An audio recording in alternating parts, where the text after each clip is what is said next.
aujourd'hui, vous dites qu'il y avait bien des traces de drogue de synthèse dans l'un des contenants. Vous dites que beaucoup de médias ont menti, dont BFM TV à ce propos. Pourtant, vous reconnaissez bien qu'il y avait des traces de drogue de synthèse dans ces contenants. Non, je ne reconnais rien ce qu'on est sans. Non, il y avait bien des traces de drogue de synthèse dans ces contenants. Tu peux peut-être réexpliquer du coup la procédure. mais Oui, vous avez menti, et puis en fait, vous avez même participé à un harcèlement, je vais vous le dire droit dans les yeux. Oui. Ce que vous faites, c'est pas du journalisme.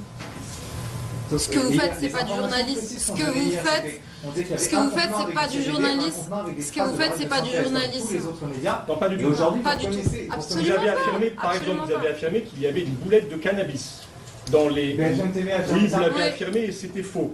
Qui a affirmé ça? BFM TV. Vous avez produit un nombre incalculable de bandeaux affirmant que de la drogue, non pas des substances s'apparentant à, que de la drogue avait été trouvée dans les affaires de Rima Hassan. C'est faux, c'est le parquet qui le dit depuis ce matin.